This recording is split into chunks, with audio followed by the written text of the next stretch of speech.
प्रेरणास्पद कथा YouTube channel पर मैं धनंजय जैन आप सभी का हार्दिक अभिवादन करता हूं। दोस्तों, उस परमपिता परमेश्वर का हमेशा हमेशा के लिए प्रतिपल प्रतिक्षण हमें शुक्रगुजार होना चाहिए, क्योंकि उसकी रहमत से, उसके आशीर्वाद से हमारी जिंदगी का सब कुछ अच्छा होता है।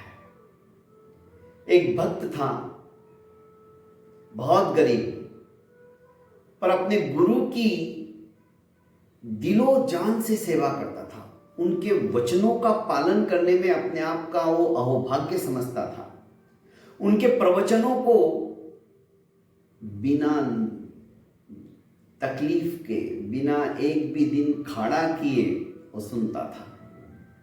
एक भी दिन ऐसा नहीं जाता था जबकि पूरी मेहनत करने के बाद दिन भर में सिर्फ एक समय का भोजन उस परिवार में होता था, तो भी श्रद्धा से अभिभूत होकर वो उनके प्रवचनों को सुनता था। उसके जीवन में महात्माओं जैसा आचरण होने लग गया था, समाधानी सा, संतुष्ट था। एक दिन गुरु उसके ऊपर बहुत प्रसन्न हुए, क्योंकि कहावत है ना, जगत रूठे तो रूठन देपन, सतगुरु रूठे ना आए।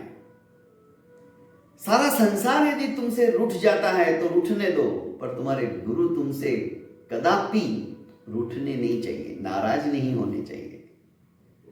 जो जगत रूठे तो सतगुरु की वजह से वो मना भी सकता है उस रूठे हुए जगत को, यदि उनकी कृपा हो गई तो। दोस्तों, एक दिन उसके गुरु ने कहा कि मांग, आज मैं तेरे ऊपर बहुत प्रसन्न हूं, जो चाहिए वो वरदान मांग ले, क्योंकि अनेक अनेक सिद्धियों के भंडार थे। रिद्धि सिद्धि उनके चरणों में विराजमान थी। उसने कहा कि गुरुदेव, मुझे तो मांगना आता ही नहीं है, और मैं मांगने के लिए या कुछ याचना के हिसाब से आपके पास नहीं आता हूं। मुझे तो बस आपकी पतित पावन वाणी मेरे कर्णरंध्रों के माध्यम से हृदय के अंदर आ जाती है, मैं तृप्त हो जाता हूं। फिर भी कुछ तो मांग ले। उसने कहा, मुझे तो कुछ भी समझ में नहीं आता है, मैं घर वालों के पास जाता हूं, उनसे पूछता हूं, उनकी कोई इच्छा है तो आपको बता देता हूं, बाकी मुझे कुछ नहीं चाहिए। गुरुदेव ने कहा ठीक है। उसने सबसे पहले अपनी मां से कहा, तो मां ने कहा कि बेटा खेती मांग ले, खेती होगी तो हम आराम से अनाज पैदा करके कम से कम 2 टाइम खाना तो खा सकते। अभी तो बड़ी मुश्किल से हमको एक ही समय खाना मिलता है। पर मां, मेरा मन तो गुरुदेव के चरणों में लग गया है, भला अब खेती को क्या करूंगा लेके। उसके अंतरात्मा को बात पसंद नहीं आई। पत्नी ने कहा, धन पैसा वैभव मांग लो, हम तो दरिद्री है, गरीब है, चैन की रोटी भी नहीं खा सकते हैं। पर मेरा तो उनके चरणों में ही मन लगा हुआ है, तो मुझे तो भरपूर चैन है। वो बात भी उसे नहीं जची।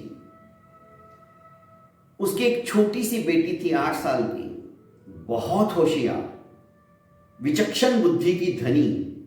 उसने कहा, बापू, जब महात्मा और गुरुदेव तुम्हारे ऊपर प्रसन्न हुए तो छोटी मोटी चीज मत मांगना, कोई बड़ी चीज मांगना।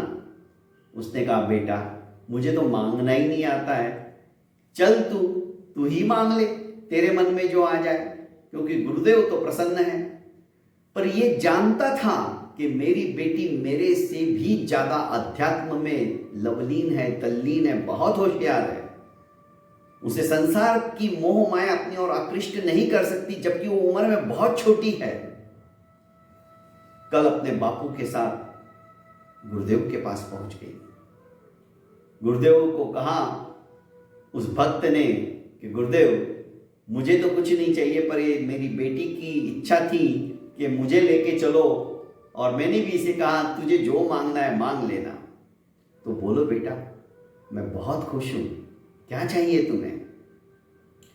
उसने कहा कि हे महात्मन, माना कि हमको दिन भर में बड़ी मुश्किल से एक समय भोजन मिलता है, पर हम उस परम पिता परमेश्वर की कृपा से उसमें भी खुश हैं कि कम से कम हमें एक समय तो मिलता है। ऐसे भी कई लोग हैं जिनको 3-3, 4-4 दिन तक पानी भी नसीब नहीं मिलता है, खाना तो दूर की बात रही। उसका रहम है, हमारे कर्म है, आज हमें कम से कम अच्छा खाना तो मिल जाता है हमारी मेहनत की बदौलत, एक समय का ही सही, और हमें आदत हो गई है। पर आप देना ही चाहते हो तो कभी भगवान ना करे और ऐसा कभी हो भी गया, हमें 3 दिन 4 दिन तक खाना नहीं मिला, तो हमारे मन में उस परम पिता परमेश्वर के प्रति श्रद्धा हमेशा बनी रहे। हम ये सोचे कि हमें उसने तपस्या करने का मौका दिया है। बस ये भावना, उत्कृष्ट भावना हमारी हमेशा उस परम पिता परमेश्वर के प्रति जो श्रद्धा है, जो भक्ति है, जो प्रतीति है, उसमें कमतरता कभी नहीं आनी चाहिए। बस देना है तो आप ये वरदान दे दीजिए। आपके प्रति जो पिताजी की श्रद्धा है, जो भाग भाग कर आपके पास आते हैं, ये श्रद्धा उनकी अंतिम समय तक बनी रहे। बस देना है तो ये दे दीजिए। गुरुदेव गदगद हो गए, प्रसन्न होकर उन्होंने कहा कि आज के बाद तुम्हारे घर के अंदर खाने पीने का और समस्त सांसारिक वस्तुओं का कभी भी अभाव अभियोग नहीं होगा। जाओ, मेरा ये आशीर्वाद है तुमको। बिना मांगे ही सब कुछ मिल गया। दोस्तों, ऐसी सोच, ऐसे विचार, ऐसी उत्कृष्ट भावना यदि संस्कारों में हमारे हो जाती है, हमारे बच्चों के जीवन में भी आ जाती है, तो जिंदगी के अंदर कभी भी किसी बात की कमतरता नहीं आती है। बहुत बहुत धन्यवाद दोस्तों। प्रेरणास्पद कथाएं यूट्यूब चैनल पर आप सभी ऐसी छोटी छोटी कहानियां सिर्फ सुन के मत रह जाइए। इस चैनल को ज़्यादा से ज़्यादा लोगों तक फॉरवर्ड कीजिए और सब्सक्राइब कीजिए। बहुत बहुत धन्यवाद।